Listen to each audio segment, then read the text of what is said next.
আসসালামু আলাইকুম। জীবনে চলার পথে আমরা নানা রকম প্রতিকূলতার সম্মুখীন হই। তখন স্বভাবতই মনে প্রশ্ন জাগে, কেন জীবন এত কঠিন, কেন আমার সাথে এরকম হচ্ছে, আরো নানা প্রশ্ন। এগুলোর উত্তর পবিত্র কোরআনের বিভিন্ন আয়াতে খুব সুন্দরভাবে দেয়া আছে। চলুন এমনই কিছু প্রশ্নোত্তর জেনে নেওয়া যাক। আমার জীবনটা এত কঠিন কেন? একটার পর একটা ভেজাল লেগেই আছে। অনেক কঠিন পরীক্ষার ভিতর দিয়ে যেতে হচ্ছে। আউযু বিল্লাহি মিনাশ শাইতানির রাজীম। বিসমিল্লাহির রহমানির রহিম। আহাসিবান নাসু আন ইউতরাকু আন ইয়াকুলু আমান্না ওয়া হুম লা ইফতানুন। আল্লাহ বলেন, মানুষ কি মনে করে যে আমরা ঈমান এনেছি এটা বললেই তারা ছাড় পেয়ে যাবে, তাদেরকে পরীক্ষা করা হবে না? এবং এজন্যই যারা সৎ পথে চলে জীবনে তাদের পরীক্ষাও বেশি দিতে হয়, কারণ আল্লাহ যাচাই করে নিতে চান যে কারা সত্যবাদী এবং কারা মিথ্যুক। সুতরাং পরীক্ষা যত কঠিন হবে তার ফলাফলও ততই মধুর। আমার সাথে তো কখনো ভালো কিছু ঘটে না। আমি যা চাই তা তো কোনোদিনও পাই না। বিসমিল্লাহির রহমানির রহিম।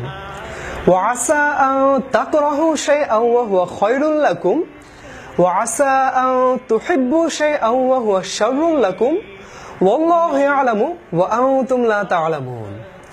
তোমাদের কাছে হয়তো একটা জিনিস অপছন্দের, কিন্তু সেটা তোমাদের জন্য ভালো। আবার তোমরা হয়তো একটা জিনিস পছন্দ করছো, কিন্তু সেটা তোমাদের জন্য ক্ষতিকর। আল্লাহ জানেন কোনটা ভালো আর কোনটা খারাপ, তোমরা জানো না। এবং সেজন্যই না পাওয়ার যে বিষয়গুলো, যেমন পরীক্ষার ফলাফল মন মতো না হওয়া, পছন্দের শিক্ষা প্রতিষ্ঠানে ভর্তি হতে না পারা, কিংবা পছন্দের জায়গায় চাকরি না পাওয়া, এগুলোতে মন খারাপ করার কিছু নেই। আমাদের কাজ সাধ্যমতো চেষ্টা করে যাওয়া, আর ফলাফল কি হবে, কোনটিতে আমাদের জন্য কল্যাণ রয়েছে, সেটা আল্লাহই ভালো জানেন।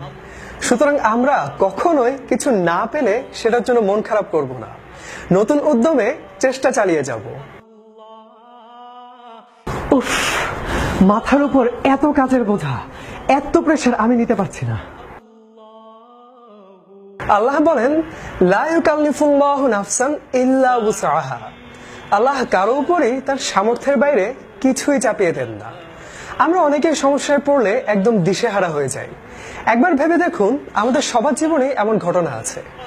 এমন একটা বিপদ এসেছে যে আপনার মনে হয়েছে এখান থেকে উদ্ধার পাওয়া কোনোভাবেই সম্ভব না, কিন্তু কিভাবে যেন ঠিকই সমাধান মিলে গেছে। আপনি কল্পনাও করতে পারেননি এমন জায়গা থেকে সাহায্য পেয়েছেন। সুতরাং চাপে ভেঙে পড়বেন কেন? চেষ্টা চালিয়ে যান, আল্লাহ আছেন তো। তিনি বলেছেন, ফাইন্না মাআল উসরি ইউসরা, ইন্না মাআল উসরি ইউসরা। নিশ্চয়ই কষ্টের পর স্বস্তি রয়েছে, অবশ্যই কষ্টের পর স্বস্তি রয়েছে। আল্লাহ অবশ্যই আপনার চলার পথকে সহজ করে দেবেন।